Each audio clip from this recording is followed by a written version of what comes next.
Good morning. Welcome to Mid-Michigan College. I'm Chris Pellerito with Mid. I serve in admissions, and I'm happy to do so. We're elated to have you here.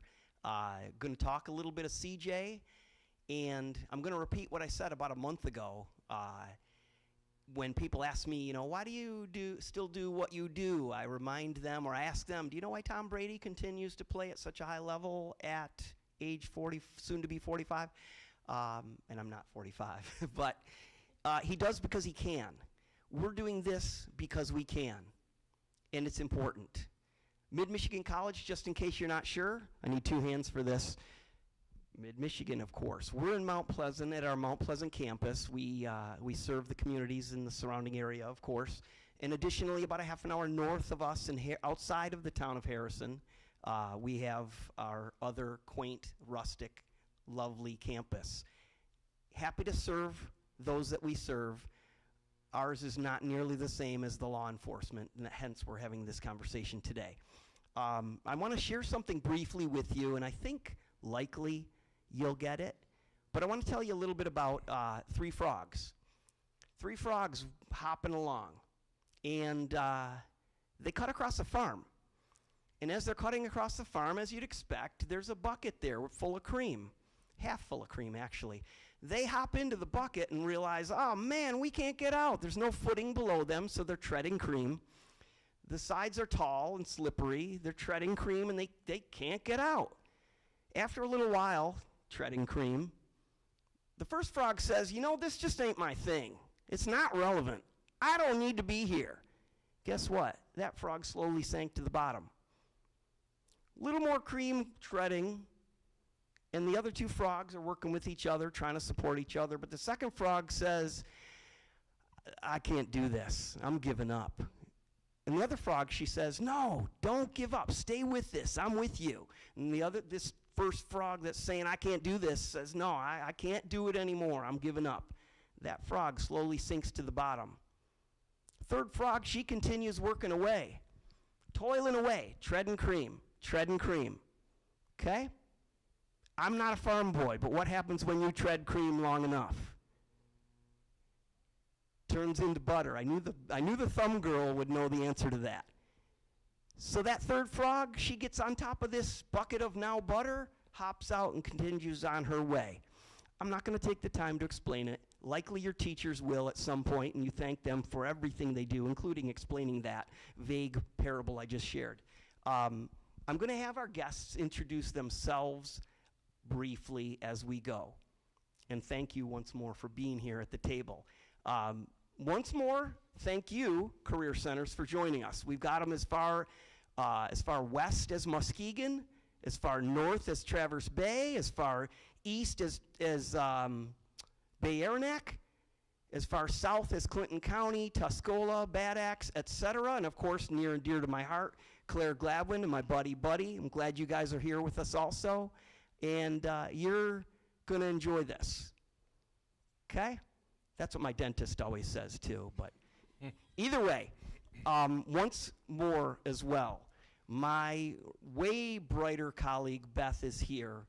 And if you feel compelled or have a question or a comment or a concern, send it along via the chat. We're on Mid's YouTube channel, and you can't simply cry out your question. I kind of wish you could. But understand that Beth is personing the laptop right now and is happily taking questions from you because that's why we're here.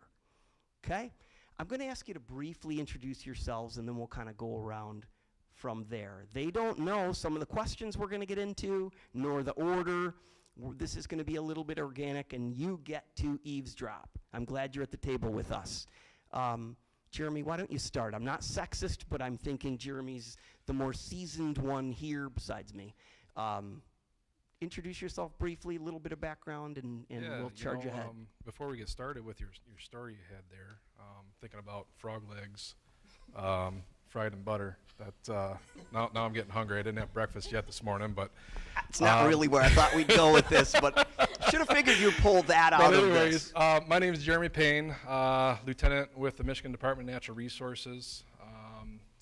Right here in Isabella County, I spent 12 years before promoting to sergeant. When I promoted to sergeant, I was up in Roscommon, Crawford, Kalkaska, Missaukee counties as a sergeant. Worked up in that district for a little bit before I had the opportunity to come back here as the first lieutenant and running this district. So you mentioned some schools or some school districts, so like Bad Axe and coming around to Bay. You know, I have a thumb all the way over to Montcalm County. That's a lot of territory. Work with great people. Good deal. Yeah. Liz? I'm Liz Later. I've been married to the post commander of the Mount Pleasant Post, Joshua Later, for just about 24 years now. I have 3 children. My son is also in law enforcement. He's a conservation officer. So excited for him. And then he's married. His wife is a teacher.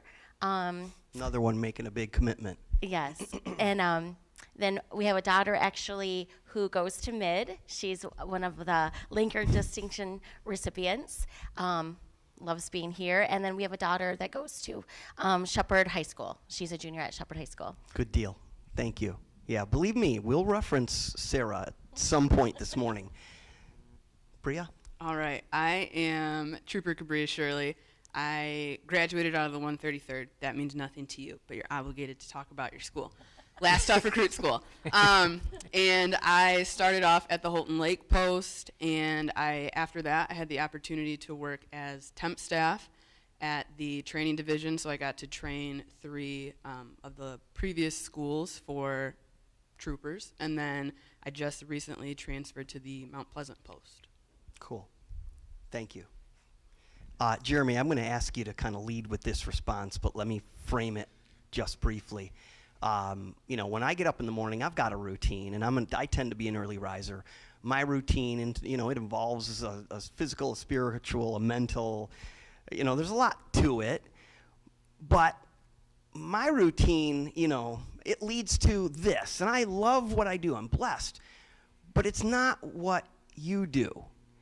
Tell us a little bit about, you know, how you start your day, knowing that when you walk out the door, you're protecting the world.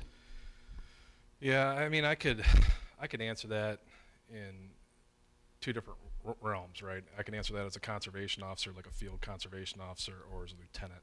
I'm going to answer that as a field conservation officer. There is no typical day that a Michigan conservation officer has. They wake up in the morning. There's no set schedule. You know, we're expected to be out and enforcing laws when people are out recreating and making contact with people and that type of stuff.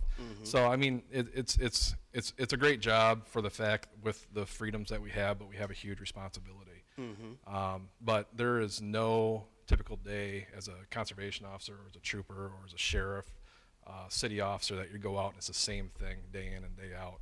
It always changes. The one really great thing that happens with conservation officers is as the seasons change, our routine will change also. You know, we might, in the winter months, we're just getting out of, say, the Saginaw Bay and checking ice fishermen and getting out and talking with these great people that are recreating. And now we're getting into the ice is gone. The ice is getting pushed out of the river. Now walleye runs are going to start happening. So it changes with the season. So there's no typical day. Does your prep for the day change too? Or is it? Yeah. Is there a certain measure of routine to your start? You know, you might wake up and it's cold and rainy out, and you know there's not going to be people out recreating, so you might sleep in a little longer, as opposed to getting up and running out there when there might not be anybody out there. Or if you know that you're working somebody, you might be up at 4 o'clock, 3 o'clock in the morning, and going to a spot and working on a particular person that you're trying to catch doing something wrong. So Trooper Shirley's going to respond and say, "Hey, if I get up and it's raining out, I'm still going." Tell us a little bit about your morning or your evening, whatever. When you start your day, what's that like? So for me, I find that it stays fairly consistent as far as my getting ready for each day. Like wake up, you know, get dressed, get in uniform, check my guns, check my gear, make sure everything's working correctly. I would always say that you got to make sure like you're in the right mindset. So whatever that is, like for me, morning coffee or making sure I have breakfast or doing whatever I can. Because even though we have routines, they, as Jeremy explained, can quickly change. Because I've had times where I'm getting ready and I'm getting called to go to the post because there was an incident that happened. So we have to get a small child into an interview like as soon as possible. Yeah. And then I've had routines where, I like to go get big on my coffee. I'm, patrolling. Yeah, if I'm I see hearing the cars theme. on the way, I might stop. I was on my way to get coffee, and then all of a sudden, I'm doing CPR on the side of the road because someone starts waving at my patrol car, and I'm thinking they have a little fender bender, and then it quickly changes. So I try to have a consistent, routine, but as you already said, it's always changing, always evolving. But I find having a routine kind of removes errors in my performance. So I do try my best to, like, as far as prepping for the day, doing the same thing every day. You err? Errors? Yeah. Ever? As far as, like, getting ready for the day? No. Oh, yeah, In absolutely. the line of your duty, you make mistakes? Absolutely. Law enforcement makes mistakes. I mean, hard to believe, but it does happen sometimes. No, I just would think that, if I make a mistake, Beth's covering for me. It's no big deal. It's not that consequential. But if you make a mistake, it can be really consequential. How do you respond to that? You ever made a mistake in your career? Absolutely. I've made mistakes in my career. I've made mistakes, throughout my entire life. I think the main point to learn from, and I tell people that want to become conservation officers, or they're going into law enforcement, and maybe they're in the background stage, or they're looking at getting in the background stage and applying. You're going to make mistakes. It's going to happen. What I look for is that person that can make that mistake, learn from that mistake, and move on. That's the type of person that we want in law enforcement, because I don't care what you do, there's going to be mistakes that are made. Hopefully they're not huge mistakes. They're small mistakes, but you take that opportunity to learn from that entire experience and apply that to the rest of your life as you move on. Yeah. So. Do you know, you talked about being in the right state of mind. Do you know when you're starting your day when you're not in the right state of mind? Do you recognize it? Yeah, I would say, because as far as going through like the FTO program and as a young What's crew, FTO? the Field Training Officer program. Yep. So going through that and just having commanders and sergeants that are very clear on like your state of mind. Whether that you being sick, obviously we have a job to do, we come into work, but if you're mentally not there or if I don't feel as though I could protect myself or someone in the public or one of my coworkers, then it might be necessary for me to call in sick, just because that's doing a disservice if I get in this uniform and I'm not fully ready to do it. So having those good routines, I think, removes a lot of that, but you do have those days where sometimes you gotta call in sick just because it's not, you want to make sure you're in the right state of mind for the job. Yeah, makes sense. What's also crazy with us, we're talking about morning routines, and there's not that typical morning routine for us as conservation officers, but the way that we're geared and the way that we respond to stuff, we work on a flex schedule, and it might be, you might have worked an 8-10 hour day the day before. It might be 1 o'clock in the morning and that phone rings and there's a hot complaint going on, and we expect people to get up and go and take care of those complaints. Complaints might be coming in when you're at a family event. Complaints might come in. It's all hours of the day that a single Michigan conservation officer is going to work. So it's tough to have routine, I think, as a CO. I can see why. When I walk out the door, my clientele, it's many, but when you walk out the door, your clientele is essentially everybody. Do you ever feel like, man, this serve and protect thing, it's too much, or it's a ton? And if you do, then what do you do? Well, I mean, what's the purpose? Why did we decide to go to an academy and put the badge on and go out and do that. It's serving your community. Mm-hmm. And I think if you have purpose and you understand what you're doing every day and what your purpose is when you walk out the door every day, and I'm here to serve the people of Isabella County because I'm assigned to Isabella County. I'm here to serve the people in the community that I live. I'm here to serve the hunters and the anglers, the trappers, the people that recreate in the state of Michigan. That's the purpose. Yeah. Right? Yeah. So. What do you think? I would have to say, I would agree. When you sign up for this job, and I used to hear it in recruit school, and I always thought to myself, like, no, when I take the uniform off, like, I can shut it off. It'll be done. That I was naive enough to believe that I could hang up the uniform and it would be over, but it is very true. When you step out, whether I'm in uniform, in civilian clothes, like my plain clothes, it's always there. Like, I'm always have that mindset that I'm ready to step in case of some sort of emergency, because I feel like if you don't have that mindset, you shouldn't do this profession, because it is like you are called, like it's your, I guess calling is the only word I can think of right now, but you truly are drawn to it, and you're there to serve anyone at any time, whether on duty or off duty. Obviously my roles change a little bit in uniform, but Sure.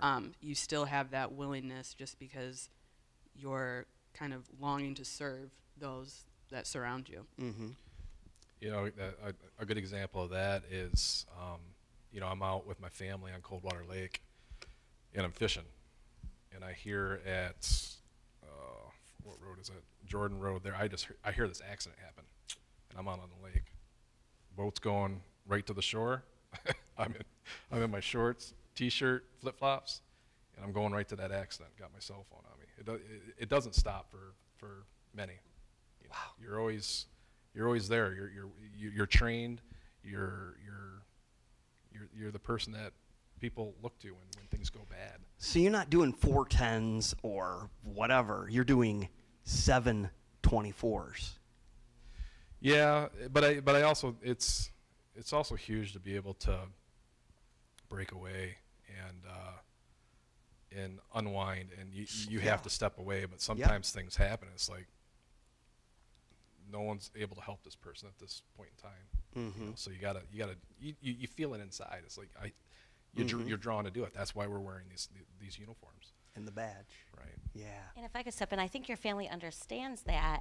There's been many times where we've been out just on a family day and something has happened and my husband has to just step in and do his job, and I understand that, and I just have to do what I need to do, go home and let him do his job or whatever it is, or step away. And it's important because everyone's relying on you no matter what. On that note, how do you see your role with Josh? I just try to be supportive because I understand it is 24/7. It'll be 3 o'clock in the morning. There'll be a big case, and he'll have to go to work.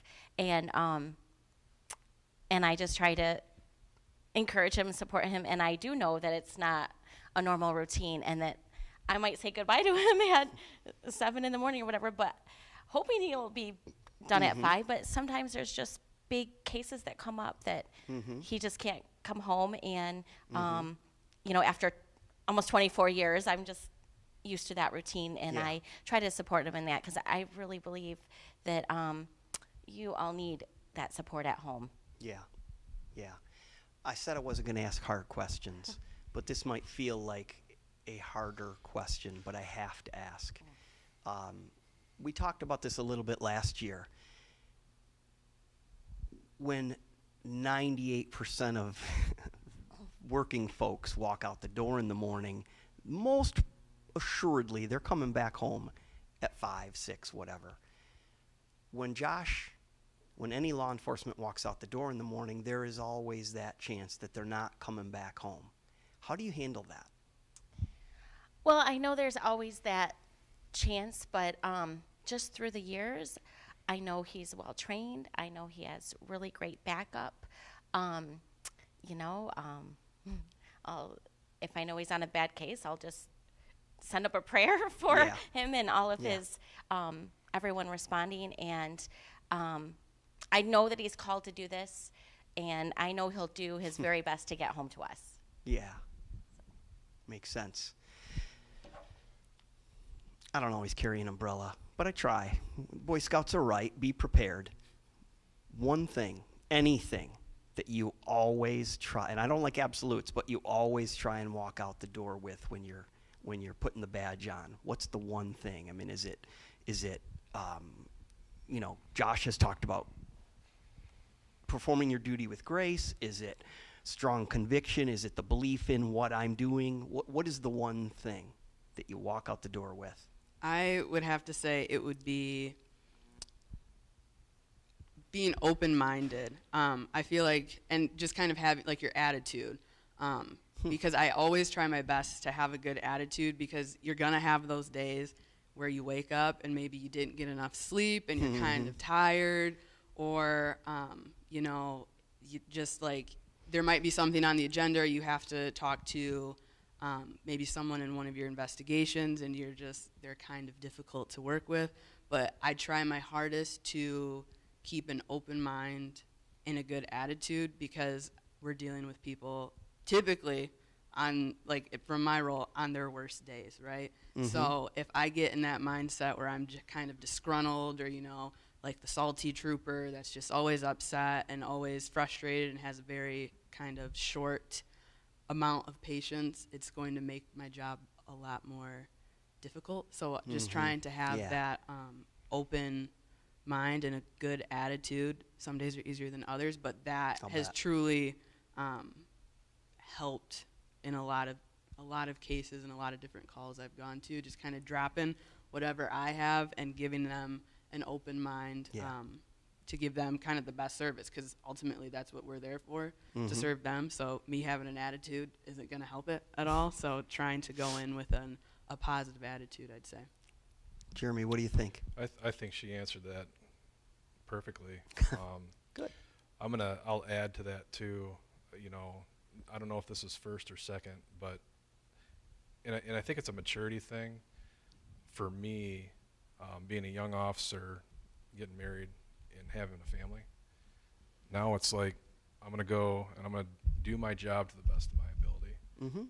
I'm gonna come home safe, and I'm gonna do everything I can do to leave work at work and spend time with my family at home and have that quality time. Good deal. Have you ever been a coach? It's okay if you haven't. All right, you have. Oh yeah. I know. As have I. Long time. Have you ever been on a team? Yes. Okay. Any of those teams that you would qualify as successful? I don't mean necessarily win-loss record, but yes. I mean, I've had some teams that weren't great win-loss record, but we felt like at the end of the year we were successful in many ways. Here's where I'm going with this. Jeremy, I'd love for you to lead with this answer.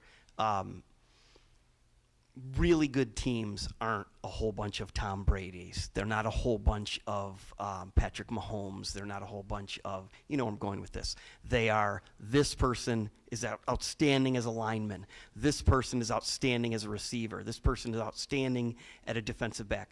How do you recognize that when you're building your team? I mean, you do, when you're hiring, what are you looking for? When we're hiring and what we're looking for as far as conservation officers are concerned is, you don't necessarily have to have that background in the outdoors. If you do, it's good. If you've hunted, you've fished, you've recreated, it's good. But what we're looking for is motivated individuals, self-motivated individuals. They don't need a sergeant or anybody else telling them what to do every day. It's interesting you discern, or you make that discernment. Yeah. Go ahead. So, and also willing to learn. That's we have people come in and we interview them. They're like, I've never hunted before. I'm like, that's okay. Are you interested in learning about that sport? Yeah. Are you interested in maybe getting involved and with the community of the hunting community or the outdoor community? Are you interested in this stuff? That willingness to learn goes a long way. Do you think there's 300 high school 17 and 18-year-olds right now who think maybe CJ. You think they're all willing to learn? Yeah. Hopefully. If you're going to get into CJ, you have to be willing to learn. You have to be willing to learn every single day. There's always something is thrown at you every day that you've never experienced before. You have to learn from those experiences. Yeah. Are you willing to learn? You've been in this for a while. Yes, I'm learning every day. I'm learning as a lieutenant every day. Lieutenant later, I'm sure there's situations every day that you're learning. I worry about when I do come across police officers who, it's not arrogance, but it's like they feel maybe they know it all, and sometimes you have to stop and listen. And that's No doubt. part of that learning process. I know some coaches. I don't know if that makes sense. No, it makes complete sense. I know some coaches that they've done it for a while and they think they know it all, and it's like, I'll coach 20 more years and I'm not going to learn it all. Anything you want to add to that? I would just kind of to hit on what you said about as far as being willing to learn, or so being temp staff, like I would instruct, like I basically taught the future troopers of the last couple schools. Excellent. So it's important. Yeah, it's watching kind of how they go through the process, because you would get some, and there's one, he's now a probationary trooper, he graduated, that comes to mind. When he first got there, you would kind of just look at him and think, like, because everyone has sometimes this mindset, like, you have to look a certain way to be a cop, or you have to, you know, like you appear as like this we big bad. A little about this the other day. Yeah, this big bad police officer, and looking at him, you wouldn't. He kind of like he had these big thick glasses. He was shorter, just kind of stumpy as far as like he wasn't. And I say this because we talked about it. Dumpy. Yeah, like his uniform, his belt wouldn't sit on right, and then I tell you what, by the end of the school, and like. You wouldn't expect him to be in law enforcement, and he just wasn't. He was kind of struggling at first, but he told one of the instructors, he said, I will finish the school. I'm going to graduate. Good for him. And sure enough, he did, and I probably would have picked him. He would have been like my top 3 that I would want to back me up or be my partner, just because he was so eager and so willing.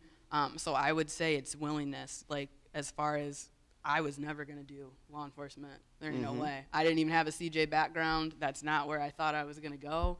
And then here we are. But I would just say you've got to be willing and open to learn, and that's the biggest thing, yeah. You talk about a team, and I'm very team-oriented. Played sports in high school, coach right now, but it's the same thing in law enforcement as a whole. I mean, we're on the same team. Any first responder, fire are on the same team. Yes.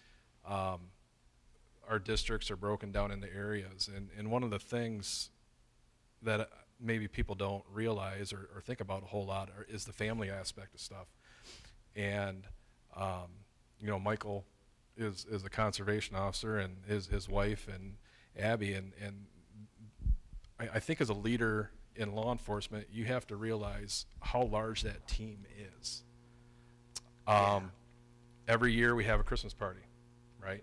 And every year, they don't like it, I make all the conservation officers and their wives get up there and we take a picture, right? And that picture is up in my team office. Picture. Yeah, it's up in the office, and it's a team. And it's about the CO, it's about the CO's spouse, it's about the CO's family, because everybody's so much affected by law enforcement and the career that we choose, and that support system alone, and that's huge. And you were talking about the support with Josh. I mean, he's not as successful as he is today without you being there to back him up. Good point. And I think the support as a team in general, law enforcement really is a family. I mean, our law enforcement friends have been there through just the great times, like the birth of our children, the, death of a loved one, things like that. And it's so important to have that support and do those things like make them take a picture and go to a Christmas party, things like that. It's just encouraging, because we all need that. Our families need to be with other families. So wait, When you're having your Christmas party, all of your COs are with you? For the most part, I mean, things come up where they can't make it, but Oh, sure. for the most part, they're all there usually. Well, so who's on duty while they're all there? Well, we'll call up the state police if we need some help. Okay. And the state police They does got that your as well. back because the State police state, will have that. state police don't have Christmas parties. They're always on. Actually, they do have Christmas parties. Good. And then they ask their neighboring agencies to help Good. out. You know, Okay. the city, the county, so we can all be a part of that. And it's so Good. important. It's just a nice time I had together. never considered it. I got to ask, though, when you're at the Christmas party, is a main part of the cuisine frog legs? It's not. Normally, we go to a pretty good Mexican restaurant over there Cool. in Bay City, so it's not frog legs. But All right. Now you got me hungry again. All right. I know I'm not trying to get you hungry. I want to go back to something that you were just touching on. And I don't like to ask just a yes or no question, but please elaborate on it. Do you think law enforcement, policing, looks like America? Those that are doing that duty? And I'm not trying to. No. Okay. No, that's, I would say, like, if I'm speaking honestly, no, but it's not law enforcement's fault that it appears that way. I think probably within the last 10 years, there's been drastic improvements, and there is more kind of diversity and inclusion with law enforcement. Mm-hmm. And I don't say, I can't speak on other agencies, so that's why I speak on MSP specifically. Sure. I think that our department does a great job kind of celebrating the differences. Mm-hmm. For example, like us not having as far as requiring a college degree, right? Mm-hmm. And some agencies do. But I think with that, you're able to get people with, you know, like military background or Yes. someone that went straight into the workforce or someone, we've had people that, like, I know one of my classmates had a master's in, like, philosophy or something. Like, it's just, I think it's, That wasn't Josh? it wasn't. It wasn't a lieutenant later. It wasn't. But I think that we are making a step in the right direction, but I don't think we're quite there yet, no. Jeremy, what do you think? Yeah, a lot of stuff has changed in the last 5 years in law enforcement, and For the better? oh yeah, Good. yeah, absolutely. You know, the United States is the melting pot, right? And we have a lot of different cultures, a lot of different, lot of differences in the United States, but that's why it's called the melting pot. With differences, things are going to change. There's going to be, you know, new trainings or new laws, new whatever. And in law enforcement, you know, what we do is it's an evolution. It's just we keep how do I want to say that? It's just we're keeping up with the times. We're doing our best to service the communities that we serve. Mm-hmm. And I tell you, and I think Lieutenant Lader, or you might agree. I think right now, law enforcement in general. You're saying you had somebody with master's degree in your class. I went to staff command school last year, and there was a guy in there with a doctorate. We're probably some of the right now at this time. We're probably some of the most highly educated, highly trained law enforcement that there's ever been in the United States.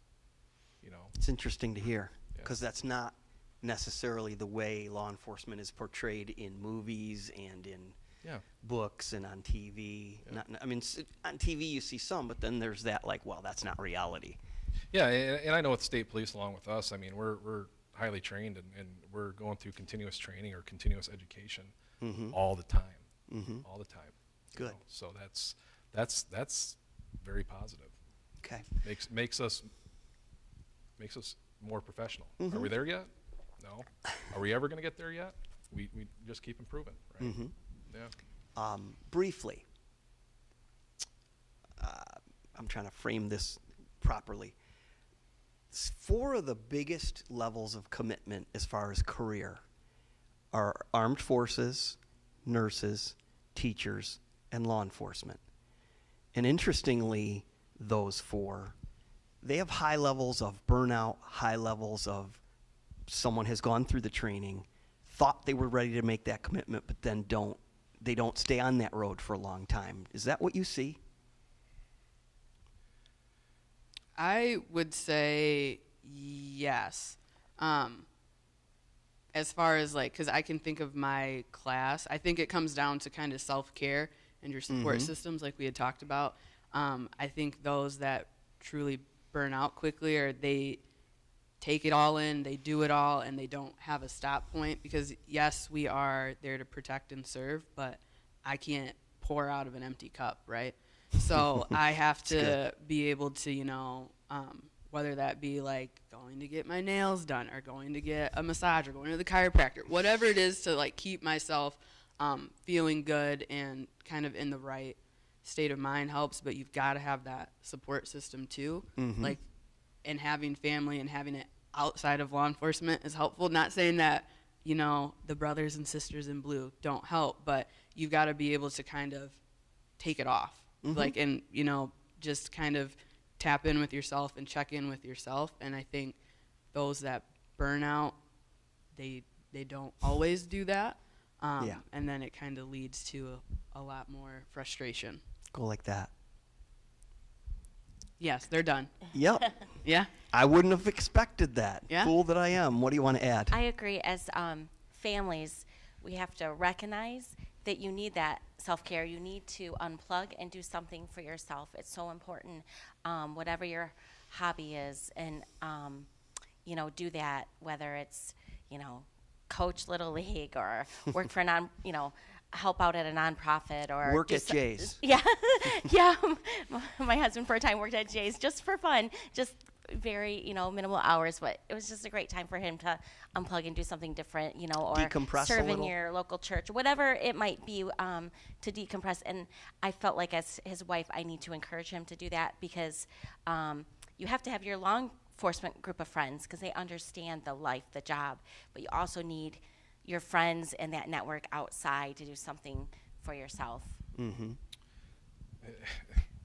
Spot on. Spot on. You know, and this is, it goes in depth in this. There's a book, what is it called? Emotional Support for Law Enforcement. Is that the title? And it talks about. It's a good one. Absolutely. Say it again. Emotional support for law enforcement. Yes, emotional support for law enforcement. I believe that was the title. But it talks about, as police officers coming in to the job, and they're surrounded by their law enforcement friends, and then their regular friends just kind of go away. And it's very important to have that balance between your law enforcement friends and your non-law enforcement friends, your civilian friends, to keep that balance. You know, you talk about being able to unwind, and that's me with my family, or that's me with coaching Little League, or coaching football, or coaching. That's my. I have my community in Shepherd that helps keep me balanced. Yeah.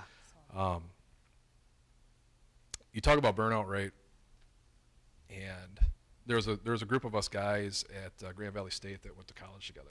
And there's 6 of us that were really tight. And we went through our 4 years together. We all went through Grand Valley's academy together. And out of those 6, we're 20 years on now. There's only 3 of us still in law enforcement.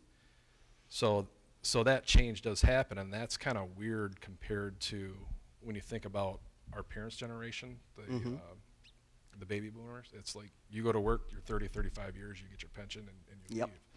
Something changed with our generation, and I think I heard the other day, like the generation that's coming up right now, they have like 7 major changes in their career before they're done working. And that's pretty Major significant compared to 2 generations before, where it's you have one job and that's what you do. Yep. So, on that note, and this hour's flying by, on that note, I didn't bring my phone with me, and maybe that was subconsciously deliberate, but Dr. Zambo, we had with MSP, thanks to Buddy Boylan and the Claire Gladwin CTE, and thanks to Lieutenant Later, we had Dr. Zambo come and speak, and I hope you were with us last week. If you weren't, it's on MID's YouTube channel. One thing I took away from it, one important detail, was the importance of observation. I wonder if there's 317, 18-year-olds listening right now, hopefully. I'm wondering if it's more difficult for youth today to observe, simply because there's a phone, and I have access to a million stimuli via that phone, and they've kind of grown, they're digital natives, they've grown with that phone there. Do you think it's going to be harder for them to be law enforcement? I think it's definitely a learning curve. I think they are able to be at the same level as kind of like older generations, but I think we are in the age of technology just in general. What we do on the day-to-day, the amount of technology that we carry on ourselves for a shift. Sometimes like I have to check myself to make sure, like, are we paying attention? Because you have your in-car cameras, now we have body cameras, and we have all these different tools and microphones and all of this, and like your work phone, your personal phone. So it's something that you have to be conscious of it and aware, but I don't necessarily think that it's not something that they can't easily overcome. The rate of growth of video evidence has exploded, and I'm not in this industry, but I just know. How do you handle, there's so much video evidence available, besides body cams, et cetera. How do you handle that? Does law enforcement need to say, whoa, let's relook at this or something? I guess, like clarification, what you're talking about, like video, digital evidence? Yes. Okay, so like an officer going out and investigating a crime with the pictures and things Potentially, like that. or just the availability of video evidence out there, or digital evidence. It's a lot different likely than it was even 10 years ago. Yeah, How do you handle that? There's so much of it there. It is. When I first came on, they gave me a camera where I had to go and get the pictures developed, but now it's am I aging myself now? Little rudimentary. You're talking about electronics and whatnot, and I can imagine being an FTO and taking some new officer around. I'm like, all right, find this location and throw them an actual book map, and they're just on their phone. Things have definitely changed. Again, we're evolving as a society. We're evolving as law enforcement, and it's here to stay.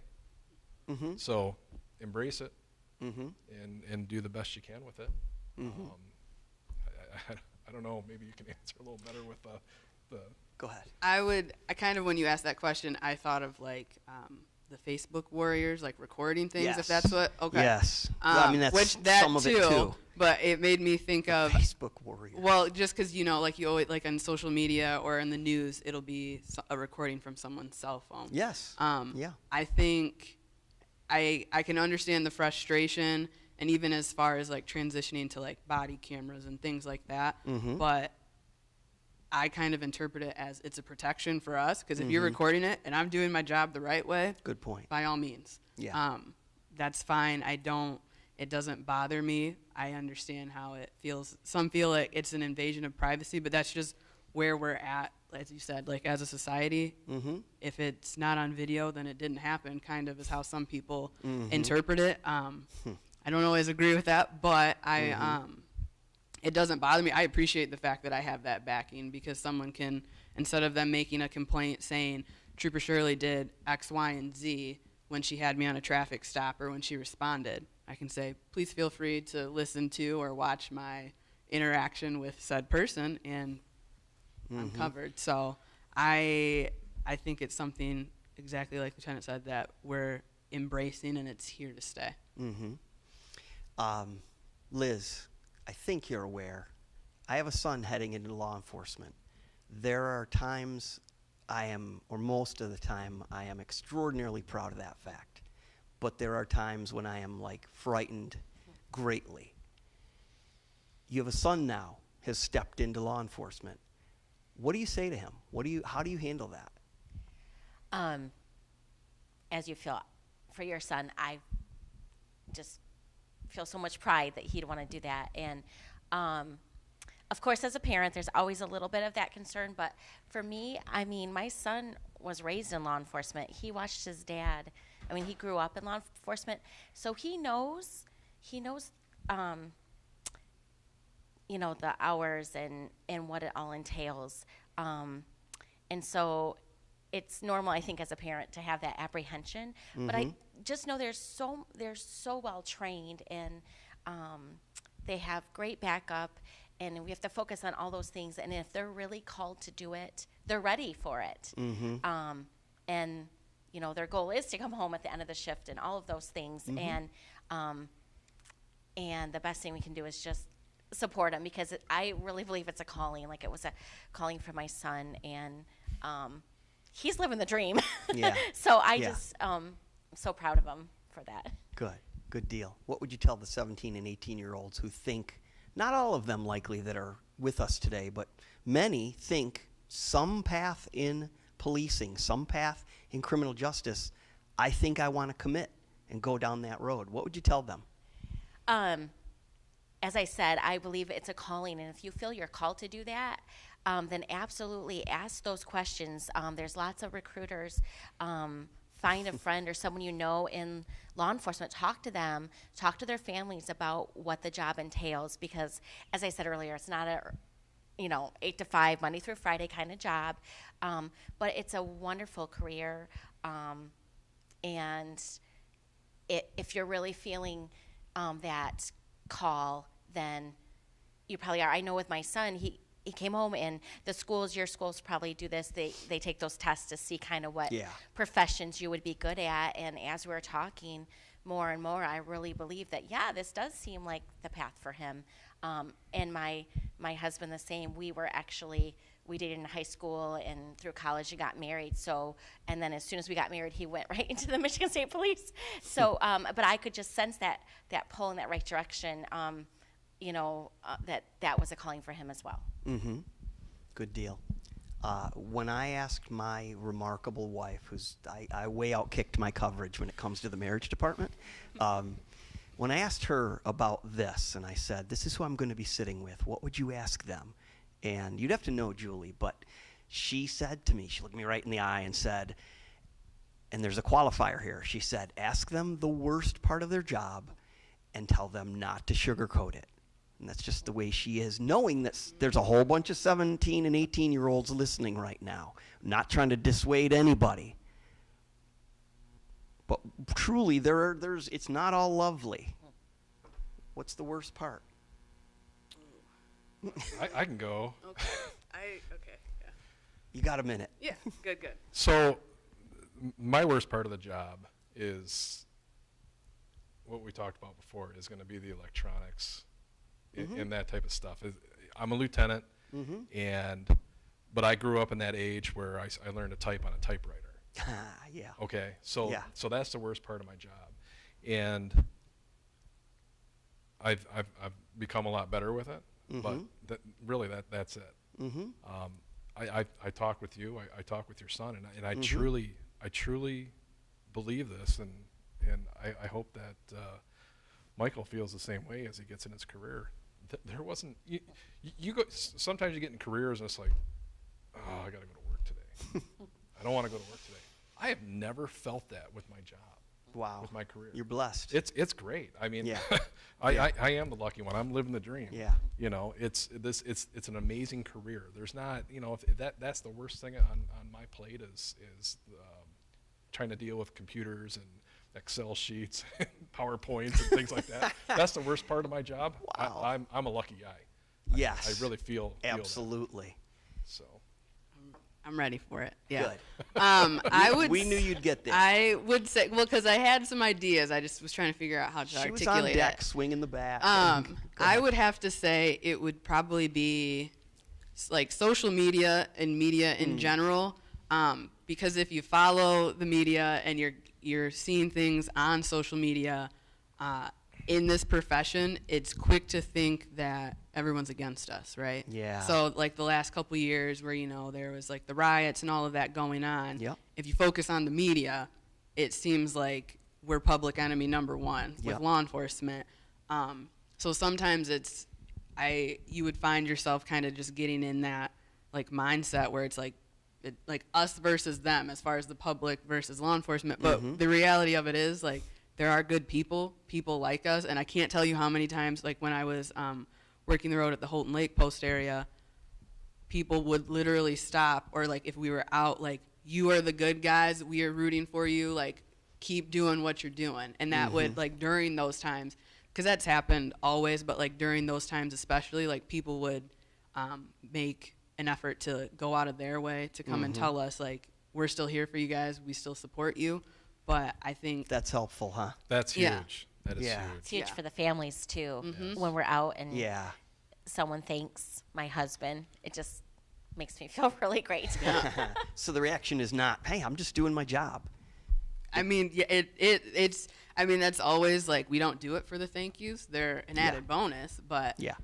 Yeah. I would say that for me is the worst part, because as a young law enforcement officer, I'm getting on 5 years now. I'm not so Getting young. on 5 Goodness. years. It feels like I just started the. I'm not kidding you though. I don't even I just remember started. when I was 5 years in. I so- just started. It feels like I just graduated from the academy. That's why I say it blows my mind. But I growing up like in social media, that's all we had. Like, that's all we Yeah. know. So Yeah. it's easy to kind of get in that mindset, like, oh my gosh, they're out to get us. Like, Yeah. everyone's against Yeah. us. But don't. I'd say social media and media in general, if you can minimize your activity with that when it comes to our job, it makes it a whole lot better. But that Yeah. would probably be my worst. Yeah. Yeah. It's interesting because last year we talked a little bit about this. And I would have thought, and I still sort of think, Josh was eloquent about it last year when we talked about it, but I would have thought you'd say, if I said to you, I thought the most difficult part of your job might be the fact that when you put on the uniform, people dislike you just because of the uniform you have on.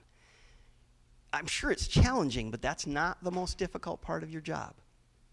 No, I think there's so many more people that appreciate what law enforcement does and what we stand for, and they accept it and they want that. You know, there's always going to be people that are critiquing. There's always going to be people that are wanting different change, this, that, and the other thing. And some change is good, and some is not so much. But you know, it's a constant evolution. Revolve is law enforcement. You know, the last 10 years. You know, but there was you know, people you know, this isn't anything new. There's always been people there that did not like law enforcement, did not like police officers, and for whatever reason, if it was a situation that happened when in their life or just their belief system. But I think for the most part, for sure, you know, and just like you said, you know, you're walking around, you're getting gas, you're at the grocery store or wherever you're at, people recognize you even out of uniform, and they'll come up and talk to you and they thank you for your service, thank you for what you do. There's a lot more of that out there than the negative portion of it. So Good. yeah. Anything? I would just say it's and you briefly touched on it. I keep in mind that some people have had very negative interactions with law enforcement potentially. So that part doesn't bother me, because sometimes I take it as a learning experience for both of us. Like, and I'll tell people flat out, because they'll say, "Oh, I had, like, you guys are all the whatever the case may be." Their huff and puff is, but I explain to them that that's them. I can't speak to what that officer did. Like, this is what I'm here to do for you. So if I'm able to potentially give someone like a little bit more of a positive interaction, even if they don't want to admit that we had a positive interaction, like, Sure. I'll take that as a win. Sure. Absolutely, it's an opportunity, right? Yeah. To try to change minds and change attitudes. Good point. You know, people call in and they might complain about things that my officers have done, and it's basically writing a citation or that Doing type their of thing. job. Yeah, but people don't like that. You know, Yeah. it's understandable. Yeah. But I always take that opportunity to sit there and listen, or meet with the person and listen and have a good conversation with them, and hopefully that opportunity gives them different light as they move forward Yeah. down that path. Yes. Cool. Liz, last one for you. I've had the privilege of working with your darling daughter, Sarah, here at Mid. Bright young lady. If she said to you, hey, I think I might want law enforcement too, would you say, because I meet young ones who I think it's not for you. I don't know that the level of commitment, what would you say to her? Well, we've always encouraged our children to do what they feel like they want to do, what they're called to do. But I would, like for Sarah, I would remind her of the hours. Could she handle the schedule? You know, like we talked about, her dad's pretty much on call, fielding calls 24/7, things like that. And think about the situations that she might encounter, and would she feel like she was ready, wanting to do that, you know, and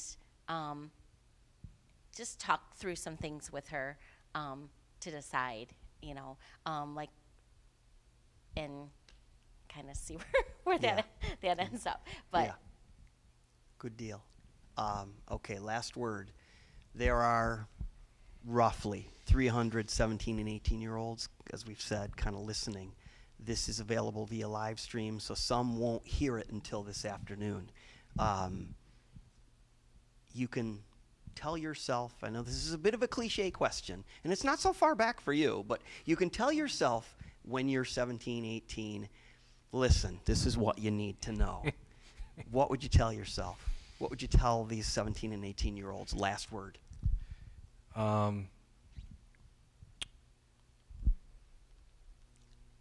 Once you figure out what you want to do,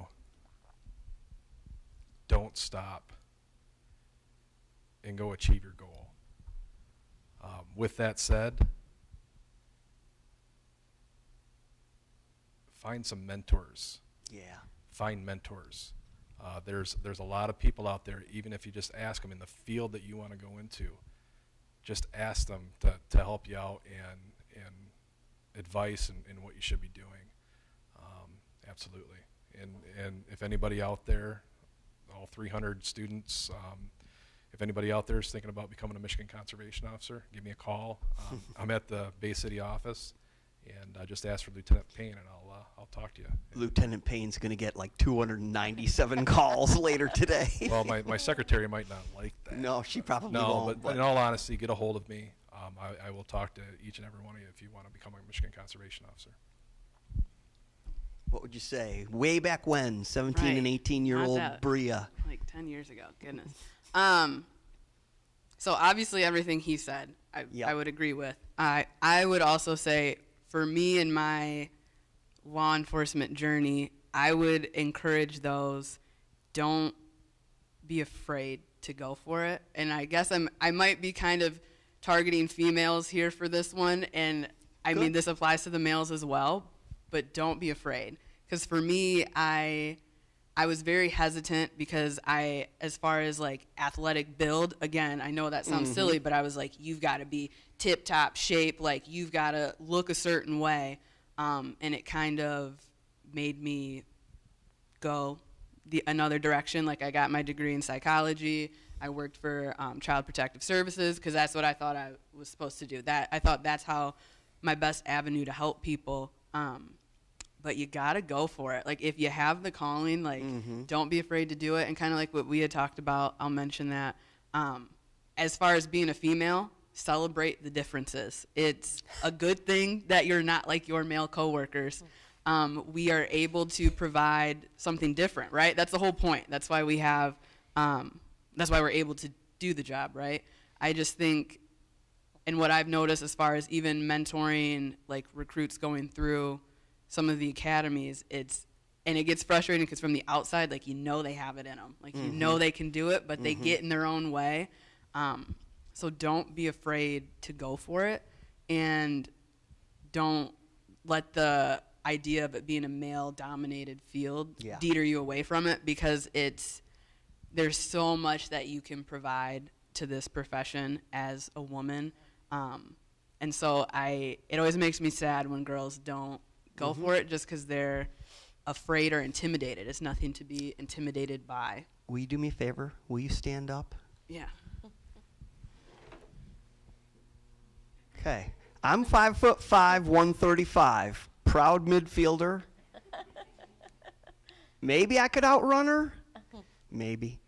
But I'm glad. I wanted them to kind of see that part of it. Jeremy, will you stand up briefly? Well, there you go. Look at how that works. I'm glad you guys do what you do. Okay. We're on an hour. Thank you for joining us today. As I mentioned last time, and I meant it, before you leave today, take a minute and politely thank the teacher that you have for doing what they do. Odds are they've served in law enforcement, so you probably should thank them twice. Once more, we're coming from Mid-Michigan College. There are 4 pathways here to serve and protect. There are many pathways to serve and protect. We're elated that you joined us today. Feel free to reach out to me anytime as far as any of this goes. But once more, thanks for joining us. There will not be a live stream this afternoon. This live stream, this wonderful consequential conversation, will be available on MID's YouTube channel in about 20 minutes. I do want to recognize Noah Lukey, our brilliant videographer. Is that your title, videographer? That sounds way too, whatever, underestimating it. Our audience of 170 folks here, thank you for, I'm kidding, there's not 170 folks here. But either way, glad you folks made it too. Dean Fisher showed up. My wonderful, esteemed blind spot covering colleague Beth is here. So once more, thank you guys for doing what you do. Thanks for the potential commitment that you may head towards.